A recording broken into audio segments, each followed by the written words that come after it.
What's up, guys? I am Dave Maconi with the Brains and Gains podcast. Today we had Alex Bromley on my channel. We have part one over there, part two here. We got into a lot of very interesting topics regarding lifting long term, the psychology behind what keeps people in the game, what keeps people motivated, whether or not it's even a good idea to have the mindset that you always want to be progressing at all times. And then we get into a few other fun topics as well, like movies and just general life advice. So I hope you guys enjoy it. We're stuck in between like our prehistoric past and like some future that we don't even know what it looks like. Yeah, it's so interesting that, how many multimillionaires do we see where it's like, you could stop right now. Like you could just not do anything else and just kind of chill, but they don't, right? I mean, sometimes they do, and then they go back to it, or they get into like, too much drugs and alcohol and all that stuff. But, why is Conor McGregor still fighting, right? Why are something like I knew there was one guy who wrote a real estate book and he became very wealthy. And then after 3 or 4 months of just kind of traveling with his family, he's like, oh, I do want to actually be productive in life, and I think it's, but like you said, it's good for society, right? I mean, it's good for that meaning. I even wonder that like with some of these lifters who know that they're maybe not going to progress much anymore, right? Maybe they've been lifting for 20 years or especially if they were enhanced, now they're not, then of course you're really never going to hit a peak again. But they find new goals and I don't know where specifically you are in your lifting journey in terms of like new goals versus past performance, but it's like even on a micro individual level, no longer like looking at society level, do you have to find lifting goals that make you feel like this is meaningful? Some people have a huge shift from body or like strongman to calisthenics, right? Like that's kind of a natural one as you get older and stuff. Do you think you can take those same principles we're talking about on like a grand scale and look at it more on like a micro scale of like even your individual hobbies have to have some progress there? You mean like if I can find the same love just in like lateral? Well, in the sense like pursuits? so if we look like broadly, we're saying like these people who are hyper productive, right? Mm-hmm. And even when they've accomplished enough that should in theory allow you to just retire, chill, whatever, right? When it comes back to like the lifting stuff, we find people who, hey, like you've already benched 400 pounds or you've won like, as a strongman competition. And even those who know that they can't match that performance again for one reason or another, it seems like to feel alive, like in life, we were talking about before, alive within your lifting hobby, there's still got to be a purpose. I don't know too many people, again, if we're talking about people who are consistent, who are just like, I'm going in just to maintain. I don't care about any sort of progress in any capacity, and I'm just lifting. I guess, again, like the soccer mom who goes to the Zumba class maybe, but not the people I know who still lift after 20, 30 years.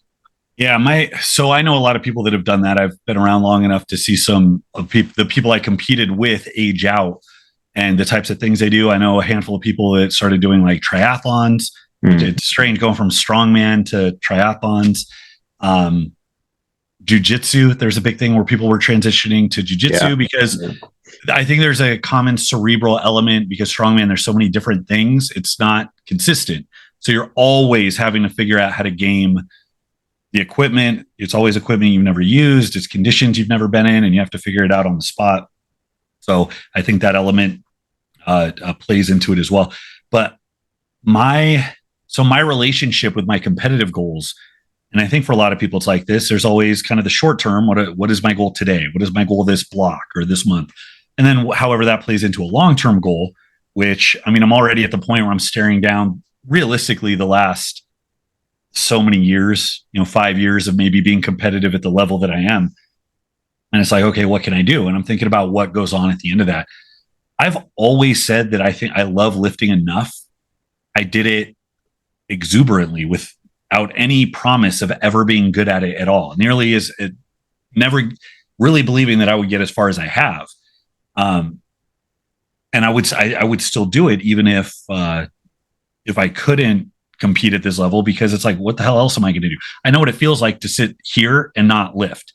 Like over Thanksgiving, I don't think I worked out for like 9 days. And it's like, okay, I got a lot done, but I also felt like garbage. So I know that I need that. And that's enough, I think, for me. However, I know also that when I wasn't chasing goals, or like I was put on pause for 1.5 years when me and my wife were trying to get pregnant, So I knew I wasn't going to be competing. It's like I had other shit. We had to take care of the house. I had to get this business up and running. I had to make sure that everything's squared away. It was pretty stressful. And I was keeping my toe in the water. But, when that obstacle came in and I didn't have that competitive goal, it was real quick to taking a back seat. So I think having something somewhat substantial to chase is important, or is at the very least extremely beneficial to getting you to get off your ass and get to the gym when life is kind of building up. Then there's, it's like, well, you don't need to be motivated to brush your teeth. You need to be motivated to work out.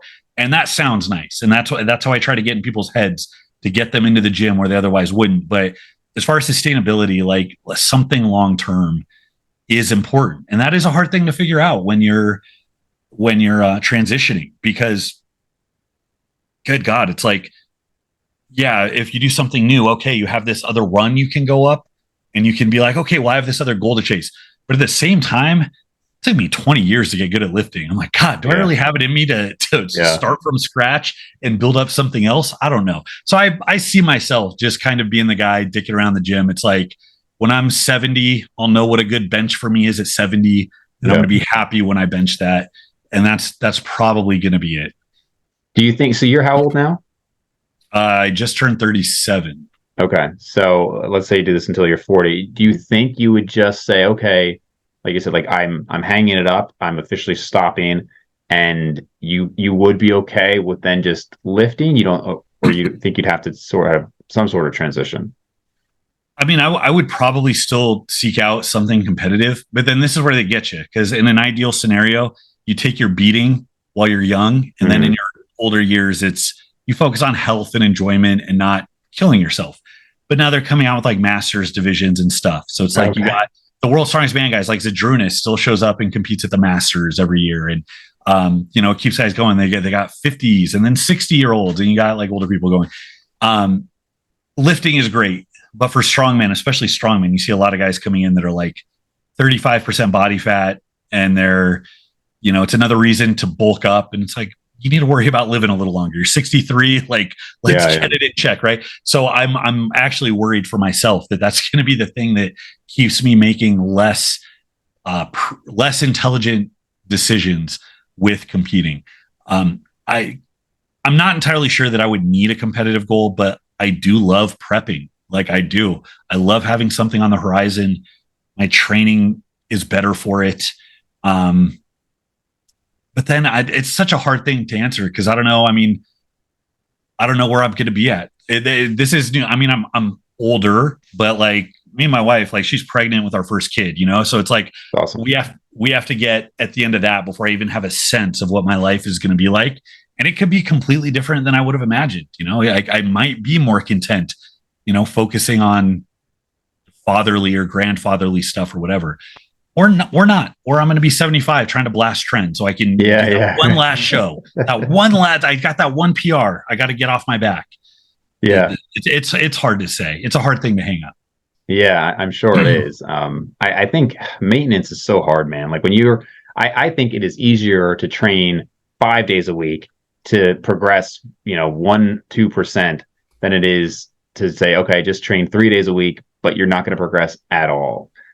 Just psychologically, obviously, like it's just hard to say, well, now I'm still putting in 60% as many days, but there's no gains right now. You could obviously talk yourself into no, but like you're maintaining what you have and all that, like, of course. Right. But I think that's going back to like the cardio thing. Part of me, I just actually dislike what cardio is compared to lifting, right? Like the long, slow, like I just don't like it. But that aside, part of it is also, I didn't care about cardio goals. And the few times I have where like I was like, okay, at 30, I want to hit my best mile. And I did that. Still hated the cardio, but I had a purpose to it. And so it made it, there were actually a few times where I got to the gym and I was going to lift and do cardio. And I actually was like, I want to get through this lift so I can go run, which is just like shocking, right? But because I had a goal for it. So I don't know. I mean, I'm not quite at the point where I'm just like, well, nothing's going to happen anymore, but I'm mostly there, after lifting it. And I'm not using any performance enhancing drugs. So after 20 years of lifting, it gets pretty tough to see any changes. but it is kind of like, all right, well, it's not the primary focus of my life, but I'd like to think I can set some sort of goals. And I've even played around like should I just cut down and like just be a calisthenics pro or something, like just have something that I'm striving for, even if I know, no, I'm never going to be like the best person at it or something, but just something to do. Something that's carried me along. I mean, it is a little different when you age out, but if we're talking about, like, you made the example of when you're just maintaining, like me personally, I love maintaining because I mean, maybe that's my personality. Also, again, somebody who has trouble getting his ass in gear historically. But one of the things that's contributed to that is, I mean, one, I think the continuous beatdown, knowing what it's like to string 4 or 5 contest preps in a row. Mm-hmm. And I spent a lot of years, I had a good 6 or 7 year run, inflamed, horrible hip pain. I sprained my patellar tendons and it took like 4 years to heal because I wouldn't stop doing heavy yoke runs and trying to squat and trying to do cardio and trying to stay 275 pounds. Yeah. So anyways, I stayed beat up for a long time. And when I had a couple of runs where I could kind of clear out, it was like a much needed rejuvenation, but also, and this is where having a lot of experience and experimentation comes in handy. I know that there are a lot of different modalities that work very well. And as much as I stir shit with the high intensity crowd, because it's a big cult, it's a big TikTok cult of 19-year-olds. The fact is, like, low volume work can absolutely work. It's beneficial. And I had a bunch of really productive runs through my late teens, early 20s of some of the laziest training you can imagine, but it was prioritizing a lot of calories, very heavy efforts, plenty of recovery in between sessions, going in, getting that progressive over, because you could talk about the actual workout being optimal. Really, if nothing's progressing, it doesn't matter. The progression of your workout, infinitely more important than what you actually do in the workout. So being able to fall back on that is absolutely huge. And it's allowed me to go through runs where, like, the last 2 months, I didn't expect any gains for the reason you talked about. Like, oh, I'm just maintaining. It's the holidays. We have to like go on 2 plane trips. We're traveling, a bunch of projects, everything's up in the air. I'm going to work out like twice a week. I ended up hitting like 2 PRs in the last 2 weeks for the fact of being recovered, so sometimes it sneaks up on you. And if you do it right, that's basically what a taper is, right? It's like, right. I was doing all this work and then I backed off and now I'm really strong right now. So I have a lot of fun going back and forth with different approaches and modalities. But also, I mean, aside from calisthenics, a lot of people will transition into aesthetics or more bodybuilding stuff. It's like, hey, I've been doing the barbell stuff. Sometimes it's fun to go in and be like, what, can I put a 1/2 inch on my arms? Can I take my waist down 1 inch? Not me. I like being a fast slob, but some people enjoy that. So that's always something you can do when you're tired of just hoisting heavy loads. Yeah, sure. Guys, if I can help fund this channel and help you solve a problem, I call that a win-win. So please allow me one moment to preach the good word of Boostcamp. I tend to get a little complex when I'm writing workout plans. Tracking progress for these programs is hugely important, but options were never great. I would write these long, complex progressions by hand into a notebook, or I would carry a binder filled with spreadsheets I printed off of LiftVault. That's why I'm here to introduce you to Boostcamp. Boostcamp is the easy way to track training progress directly from your phone. Their library of programs features countless dozens of powerlifting and hypertrophy-specific programs from your favorite creators, including Jeffrey Verity Schofield, Johnny Candido, Eric Helms, Greg Knuckles, Alberto Nunez, and of course, yours truly. Boostcamp also has exclusive programs that you just won't find anywhere else. Select the one best suited to your needs and watch the sets, reps, weights, and exercises populate automatically. Don't guess at that one weight you lifted that one time for how many reps again? Have your log of training with you at all times for easy reference in the convenience of your phone. Not only does Boostcamp have a stellar product, but their support is the only reason this channel exists. So thank you, the viewer, and thank you to Boostcamp. Check it out today. The link is in the description. So one thing I'm just remembering now, because I was looking at some of the recent videos, and actually I think I've reached out to you about it a couple weeks ago. So you had a video on John Jaquish, right? Yeah. And yes, so I had to watch that fully because I had John on my channel. Let's see, when was this? Yeah, I had John Jaquish on my channel maybe 3 years ago, I want to say. And I didn't really know who the guy was. His team reached out to me saying, we'd like to, to be on the podcast and whatnot, which immediately kind of struck me as like, all right, if this guy, because he had 1 million followers on Instagram at the time, like people who have 1 million followers don't generally reach out to be on a podcast with like just a couple thousand subscribers, at the time. So I was like, all right, sure. Like we'll have him on. So they sent me his book, Weightlifting is a Waste of Time. And I was like, all right. So did it blow your mind? Is the best thing you ever read? I only like skimmed through it because he asked me on the podcast, like, oh, did you read the book? I was like, I got the book like a day before the podcast. Like, no, I didn't read the book. So, and which was, of course, one of like the dichotomy of like people we talked about before. The comments were super interesting because you had all the people who were like, okay, like this is actually BS. And then you had the comments where the video did okay. And then all of a sudden there was a huge spike. And I was like, what happened here? And it was shared in his Facebook group. So then his Facebook group, like, came and attacked me. That was the only video I had that didn't have like 98% likes because of his group.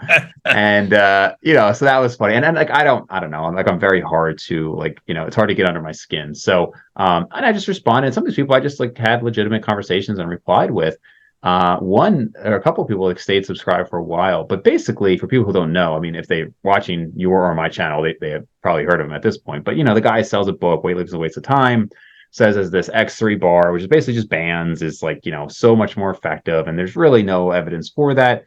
I will say there's a few studies on bands that show that they're equally effective. Now, these are like short-term studies and whatnot. And I'm sure bands are fine. Like some people come in the argument and say, oh, well, this worked for me, or this is better than doing nothing. And I'm like, dude, nobody's saying it's not better than doing nothing. I'm saying this guy is arguing that it is far more effective than traditional weightlifting, and he is selling a product for that purpose, and with that whole belief. And that's of course the big problem. So I don't want to, you can go into your video as well, but yeah, you start anytime you go into it with a fanatic or with somebody who's willing to obfuscate the truth, like so aggressively for marketing purposes, you are immediately starting from behind, because as the saying goes, like, you never get into an argument with a fool because from a distance, you can't tell the difference. And I've experienced this too. I made the joke about HIIT being a cult. I was like half joking, but I experienced this too, because if I hear something ridiculous and I just want to go 100 miles an hour against that ridiculous statement from anybody watching, or I would say maybe not anybody, a big chunk of the audience, probably people that are biased against you, like in favor of the person that you're trying to argue against. From that perspective, you look like somebody who's just taking the opposite stance. They don't pick up the nuance. They pick up that this person's saying this and you're combating that. So like with the high intensity thing, people have made genuinely ridiculous statements. That I mean, it's a meme now. Like I have a bunch of people commenting under videos where like, yeah, I read Mike Benser's book and now I work out once every 3 weeks and best gains of my life. Anyways, it's a joke, but I have heard some of the people in that field, not necessarily the bigger guys, but there's some fringe guys that say some really ridiculous things. And in going against that, people have like labeled me as like the volume guy. Like I'm the guy that support, like I like volume. Volume's a good tool. Never once have said you should only do volume, or volume should be as high as possible, because it's a dial you turn, it changes over time, because that's how like all programming works everywhere. So it's hard to like toe the line of like what you actually think when there's nuance involved. And that's why having these conversations, one of the reasons I'm so hard on myself with how I go in the comments, because it's, even if it feels good or even if I'm right, it's like, who cares if I'm not effective? Yeah, and there's a very special type of effectiveness you need with these people. I know what you're talking about. I've heard people talk about his Facebook group, and I guess it is very hive mind. I think I only got 1 or 2 of those guys on the video, on the comments on the video, which I was very surprised because I went pretty hard. Like the thumbnail I'd specifically made to look like his TED Talk thumbnail. And this is where knowing how to work the algorithm comes in, because I made the title and the thumb and the tags so that it would rank right next to it. So when you search it, they come up. So anybody who sees his TED Talk sees my video below that, and it says fake PhD on it in big white letters, because he tells everybody he has a PhD. Right. And apparently it's a program that doesn't even require you to have a bachelor's to enter into it. Right. It's a completely made up degree mill. and then I saw him, and now he's starting to get on bigger podcasts. He was on Gabriel Lyons, I think is kind of, Gabriel Lyons. Yeah, but that was disappointing to see. But it's a popular podcast. I believe she's an actual doctor. Yeah. And it says right on her thing that like with PhD, Dr. John Jakesh. So somebody commented like referring to him and referred to him as doctor. I'm like, whoa, like let's not go throwing around the term doctor. It's Mr. In every country on the planet, it's Mr. But yeah, it's frustrating to try to deal with it because he is very shameless. He knows exactly what he's doing. And it doesn't matter because I think he makes a shit ton of money selling a pair of bands for $550. Yeah, I spend very little time like addressing specific individuals or like people who I think are charlatans and whatnot, because it's generally not super helpful. But I think there are people out there where their advice is not good, but I think they believe what they're saying, right? One of the big issues with Liver King is it was like, okay, you are not only saying complete nonsense, but you are super aware of the fact that you are lying, you're a complete charlatan, and it's just nonsense, right? I mean, like you're of course completely aware of this. And so that was, there was this backlash and everything, although I don't know, it seems like I think Liver King is still around. And that's one of the problems with this John Jaquish guy. It's like, yes, you don't truly have a legitimate PhD, but you're also intelligent enough to know that this is of course nonsense, right? It's of course a huge lie and all of that. And so it's tough. It's like the people who get big on these certain diets. It's like, well, it worked for me. It's like, yes, it worked for you because of this. And like a lot of these transformations you see with X3, if they're even doing it at all, it's like, yeah, because you lost weight, you followed a diet, and so you lost weight that led to a transformation. Again, bands are fine, but it's one of the big things I find, and I'll probably make another video about this, is people are often led astray when somebody says, 50 to 80% correct things, and then they throw in another, 20 to 50% complete nonsense. Because if you're not informed, you don't know. I thought of an example of myself where I bought when I was 14, 13, something, maybe even 12, from an infomercial, this little like ab crunch thing, right? And all the fitness models were on there and everything. And of course it was nonsense and the bands like broke right away or whatever. But I really believed it because I'm like a 13-year-old and I didn't know anything. And I believed it would work. And these people clearly had a better physique than me. And I think the reality is a huge, like, we're in the fitness industry. So we, of course, know a lot of this stuff. But most of the population doesn't know it. They have the same level of fitness knowledge that I had as a 12-year-old. And they, why would they necessarily have more?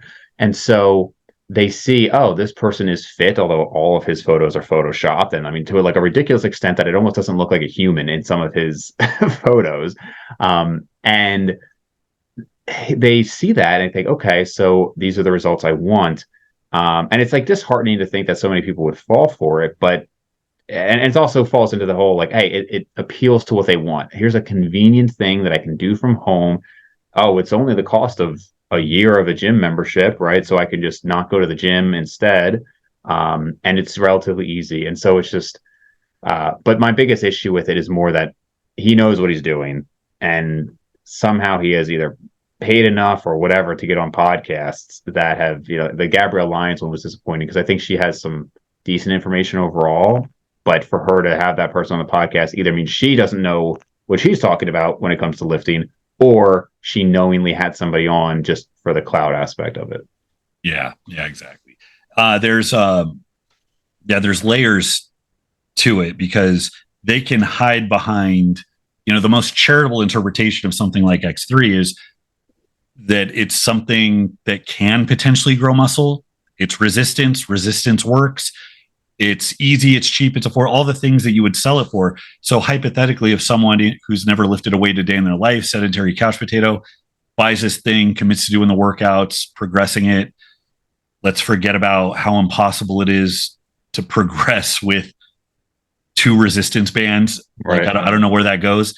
It reminds me of, I just did a thing on the history of bodybuilding, and Eugene Sandow had a 5-pound dumbbell system, which was the same thing. And the reason is because it was cheap to manufacture and distribute 5-pound dumbbells, like as opposed to, right? So Same thing with Charles Atlas's dynamic tension. Remember those Charles Atlas ads from like the 30s, 20s, or 30s of the kid getting sand kicked in his face? Really iconic ads. Yes. From like 100 years ago. Yeah.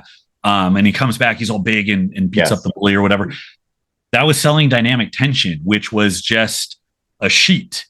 It was the equivalent of buy my program. It was just like, instead of Excel, it was just a sheet that had these dynamic tension exercises that required no equipment. It was literally put your hands together and squeeze.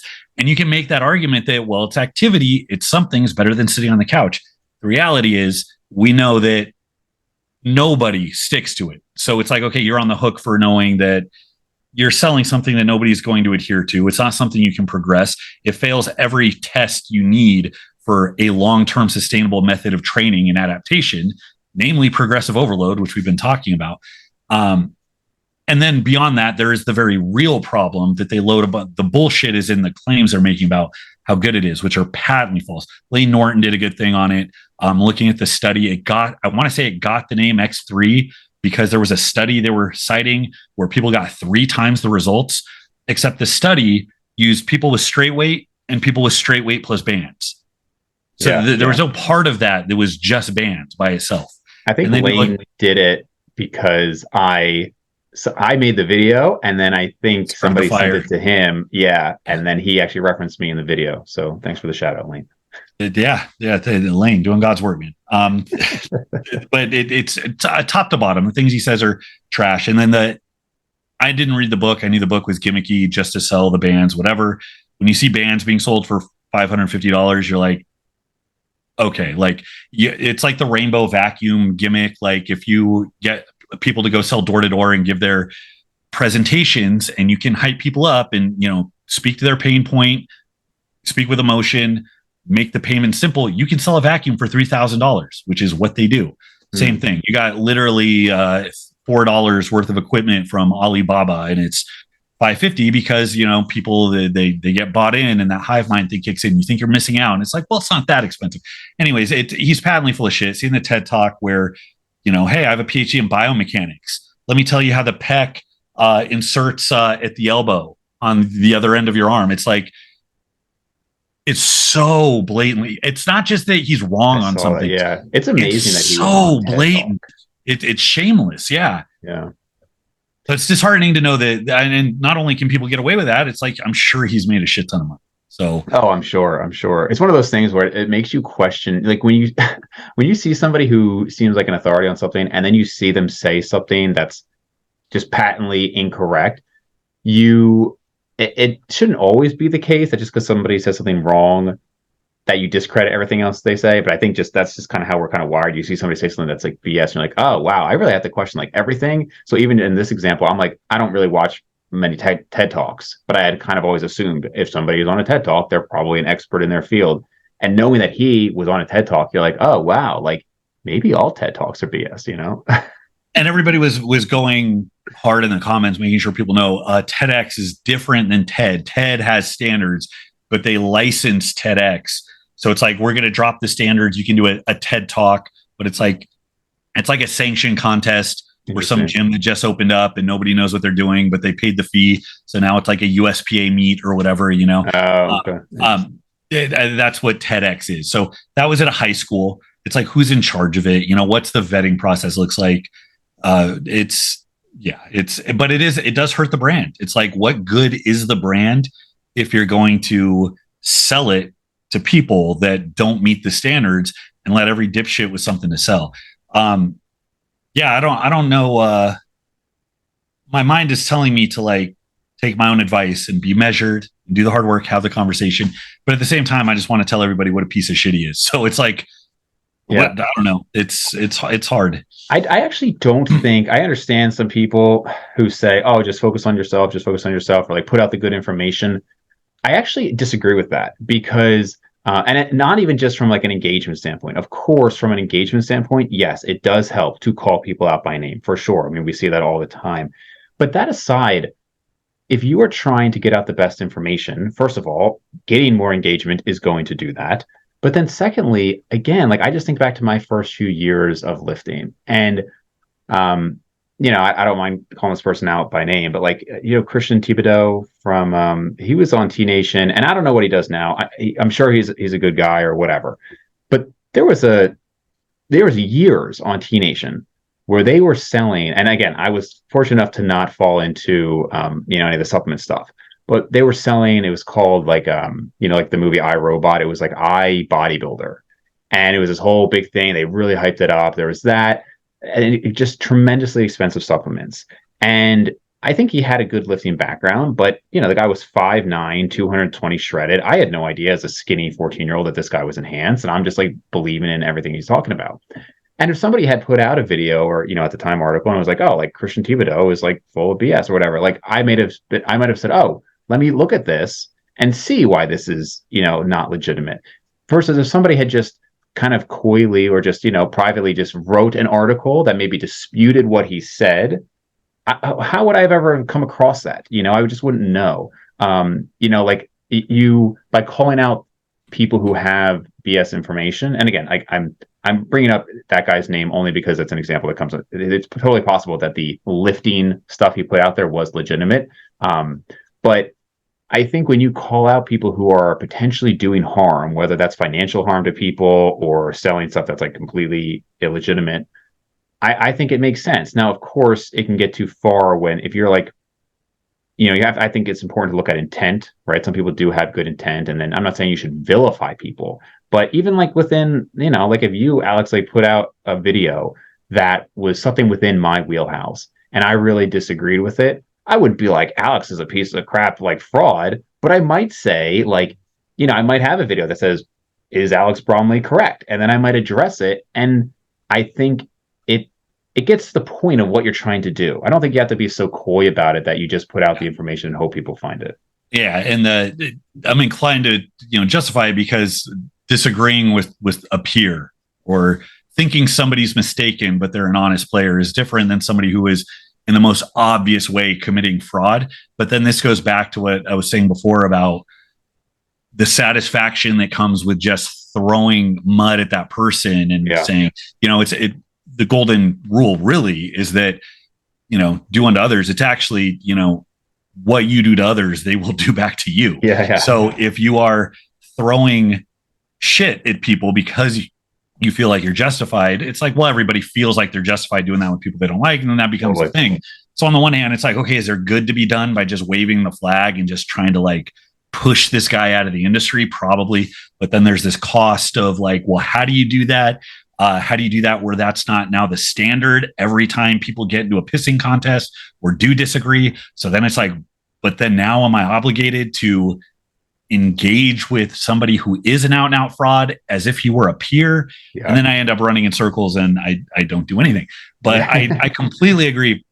This is why the endless conversations that never reach an actual endpoint are so important, because it is the discussion in real time as new generations are coming into the fold. If the conversation is always being had, then people are always being exposed to it. And I think ultimately, and you can attach this to like what you were saying about being young and falling into like hyped up supplements because this big muscular guy you looked up to was selling them. It really goes back to a problem with onboarding new lifters, which I think would cut to the heart of so many problems in this field. We were talking about UFC. I lament that lifting is not in some like martial arts model where there's not gyms, there's like dojos, there's places where there's a hierarchy. There's people that know what they're doing. You know who's been around the block. You know who the coach is. You know who it's their first day. People don't conflate their position. You have a bit of humility when you walk in. And then in that way, people educate you as you go, what's reasonable to expect, what the general best methods are. And you're not so likely to get trapped into bullshit. Now, I don't know that ever will be a standard, but I think about that when we talk about the deal with expectations with seeing people who are enhanced, because even that, it goes back to like, well, if you are following somebody who isn't enhanced, who is very muscular, does that mean their supplements aren't bullshit? Or does that mean their training is very good? Or does that mean that even if it's good, that you're actually going to look like them?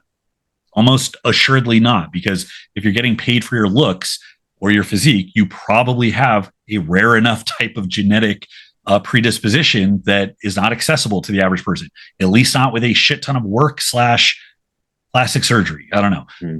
And getting all of those expectations out, I feel like that should be common knowledge, but it's not, because as bad as it was when you and I started decades ago, it's worse now with the internet, because it's just a cyclone of shit, and anybody with a camera can have an opinion or be an authority, which is good for me because I make my living, but it's also bad for the amount of people that have probably gotten a foothold in the industry that don't deserve it. So yeah, it's weird, but I really wish there was a solution to get to the bottom of how people discover lifting and the type of relationship they build with it based on those first bits of information they get. Yeah. And I just to clarify my stance a little bit there, I do think that it should be done respectfully. Like that Jaquish podcast I did, that was the only podcast that I then made a follow-up video, because I just felt like I had to after, because again, I didn't really know much about him. So when I had him on, I was like, I should clarify here my points. But I'd like to think my video was done respectfully. I don't think people should necessarily go in there and be slinging insults constantly and whatnot. I mean, again, occasionally it can be humorous and depends on how it's done, but I don't think you're going to go wrong if you are just addressing the points legitimately and say, hey, this is what this person said. We have a lot of evidence to say that this is not accurate, right? And this way you kind of get the best of both worlds. You are addressing it, but you're doing it respectfully. And people who come to your video are going to say, hey, here's a rational person who is addressing the points. And that you're probably going to win over more people that way and show them, I don't want to say the truth, it's hard to define truth, but a more accurate point of view. Yeah, I agree. That's the best strategy is going to be where the moral authority intersects with what's strategically more effective. And, they call it the high road for a reason, but also it works better for everybody involved, including you and your reputation. So, and that's what I have to remind myself when I'm trying to go hard in the comments. Right. Cool, man. So I know we're coming up on the time here. I just want to finish one quick topic. Sure. Alex, what's going on with Marvel, man? I haven't seen the new movie yet, so don't spoil that one. But just generally, I haven't seen the newest one, the Marvels. You haven't seen the Marvels? Man, everybody's seen the Marvels. It's been tough. It's been tough. You couldn't get a ticket, huh? That's what it was. You couldn't get a ticket because the theaters were packed. Right. Yeah. So I've only heard generally about the Marvels doing very poorly, but in general, I've had to accept that my kind of I don't want to say childhood, but my teenage years of all the great Marvel stuff has come to a close, and I don't know if I should just let it go. How old are you? 32. Oh, okay. Yes, you are. You're a bit younger than me. Because you look like you're 27 and I look like I'm 52. So people probably thought the gap was much bigger. But okay, 32. Yeah. So I remember the first I was in high school, I think, when the first Hulk movies came out. That 2008 didn't really count, but kind of did. Right. So I count the first Iron Man movie really. Yeah. With 2007, that was probably the first time CGI was really good.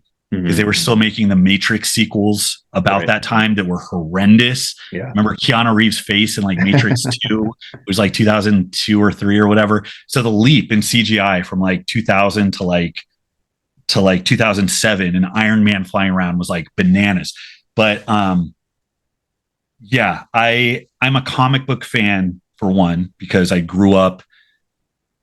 I still draw to this day. I still have a bunch of comic books like a child that my wife has to hide when people come into the house.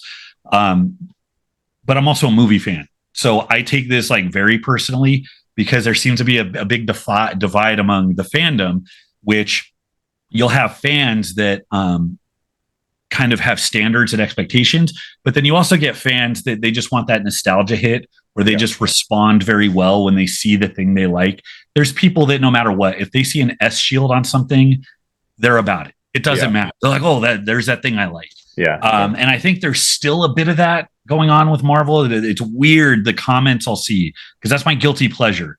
For as much crap as I've ever talked about my wife watching the Kardashians or something, I consume the angry, hate-filled media where everything is about Brie Larson. Everything is about. And it's not even that I think they're unhinged, but I can't get enough because I leave the theater and I'm still mad. So that's how I commiserate. But Yeah, I'm upset that it did well enough for long enough to know that we're probably never going to get that quality ever again. Because on the one hand, studios are losing their asses right now because they went too hard. I mean, the Marvels is one of the biggest flops ever. Heard that it needs to make close to 800 million to break even because it was like a $220 million budget. Then you have to like double that for advertising. And then in addition to that, they only take like such a chunk of theater receipts. So it has to make all this money. And last I checked, had it broken 100 million? Oh my God, really? It's one of the biggest flops in wow. Oh, it's a massive flop. And I made the joke about not being able to get a ticket because me and my wife saw it in the first week and there were 4 people in the theater. Oh my gosh. Wow. And I remember phase 1, 2, and 3, all the way up Iron Man. I saw every Marvel movie in theaters on opening weekend, every single one. Wow. And some of them I saw in theaters more than once. And lines across the street was the norm. People lining up for like you're going into one showing and there's 2 other showings that are just flooded with anyways. So it hit this high for good reason because they were great characters, very well written. You look at like Jon Favreau's work in the beginning. You look at like the first Guardians of the Galaxy. You look at some of these like genuinely classic stories and pieces of cinema that are going to go on forever, and how it culminated at the end. It got a little flawed, but it was still like really satisfactory. And then to see what we've gotten like the last couple of years, it's like I don't think we're ever going to get back to that thing. So it's like, I don't know. I don't know what the deal is. Yeah. I'm sure people are shocked by how much of a nerd I am now with this, but yeah, it's I came up at like the perfect time for it because it was 2008 or so, and I kind of like vaguely knew about like the Avengers and whatnot, but like I'm big on things that like world building. I think are cool, and like that have the series, and to me, it was just like the perfect thing. And like you said, the phase 1, 2, 3, fantastic. I will say, looking back, I know there were some movies within that weren't that great. And I do really believe that there were movies after Endgame that were good. I think that like the Spider-Man movies were pretty good. Couple of other ones that I don't think were that bad. But just as a general, like you look at it broadly, it was clearly like phase 1 through 3, and now what we have. And it's super disappointing. Like to your point, like I remember going to Black Panther in North Carolina, and it was just, I mean, like you said, lines out the door. I mean, it was ridiculous. And I think I am that person, like you said, where like you see it and you're like, or at least not that I necessarily love it, but I want to love it. I want it to be that thing. And I think the decrease in quality, as well as like maybe I've also kind of aged out, maybe to a degree. I'm just like, man, it's probably never going to happen again, and like I don't want to believe it. I think there's still room for. I think good storytelling wins, and I think that's why superhero movies did so good in the beginning, because we had superhero movies in the '90s. I mean, Blade. I saw every Blade movie in theaters. Wesley Snipes was the shit in the '90s with like the sunglasses. And Reynolds was pretty jacked in that one. Yeah. The first Blade movie was R-rated. I remember, like we watched. Me and my wife. I made my wife watch it the other night. But there were like there were the Batman movies in the beginning, but there was just a different level of storytelling that took place. The world building was huge because it's not just enough to have Robert Downey Jr. or Chris Evans, who are very charismatic and all their supporting characters, and the stories were good and it was interesting, but they built this world in a way that never been done before, and it made everybody who saw one want to see the other ones. And what's funny is I'll look back at the movies I thought were weak, like the first Captain America. I was like, it was okay. Yeah. The first couple Thor movies I thought were okay. Those movies aged so well. So you go back and watch. I'm telling you, I want you to watch the Marvels. Then I want you to go back and watch Thor 1 and 2, which people largely regard as like some of the weakest movies. The storytelling is on 2 different levels. Yeah. And it's not just like lamenting that it's a bygone era. It's like how aggressively bad it is kind of weird. And I don't want to get into like a weird political realm because this is where it goes, but I find it disheartening because I think the cause of representation that they were going after was a noble one. And if you're going to make the case that representation is important, it's important that you do it well. And these people did it in the most incompetent way possible that set their own cause back like decades. Oh, yeah. Because now they're conditioning people to associate those maneuvers with really bad stories. And you'll know exactly what I mean when you watch the Marvels. Yeah. No, And I'm looking forward to your message. I'm looking forward to. I'll definitely hit you up. I'll definitely hit you up soon. No, it will be the first Marvel movie I've not seen in theaters. So I didn't go opening weekend, but I've seen every single one in theaters, and this will be the first that I won't. I won't spoil anything, but it is legitimately one of the worst movies I've ever seen in my life. Man, oh man. Somebody asked me what I gave it and I hate when I see people like try to, and they just don't want to give it a bad rating. They're like, I thought it was like a 6. The movie was a 1.5 out of 10. Just if there's, as an experience, it fails. Just ridiculous stuff. There's no chemistry. I don't know who the hell is trying to say there's chemistry between the main characters. The best, everybody's giving charity to Aman Vellani, who is good. I liked her. She was good, but she's still very Team Disney, and it doesn't kind of fit. But anyways, there's no story arc. The villain, God, I'm remembering all the things I forgot. I'm getting angry how bad it was. But then this is the most disparity between what the director did and what the studio does, because now everything looks like B-roll. The CGI fights, it's like cutting room B-roll. It looks like you're like, I've seen this a million times. They just took this from another movie. Is that what they did? Because you can tell there's 2 different creative teams doing it, and it just nothing comes. Anyways, I could be here for 45 minutes. Yeah. Oh, well, the end of an era, I suppose. End of an era, man. We still got I feel like I have to have hope over. What was I excited about? Oh, do you like I don't know, samurai stuff or anime stuff, anything like that? Not a ton. Like a specific example you have? I was just wondering in general, but like I don't specifically. I think watching Dragon Ball Z in like high school was the closest I got to it. So I never like fell in love with it, but I have an appreciation for the stories because they haven't gone like the West is going this way and Japan's like, screw you guys, like we're doing this, and they're like killing it.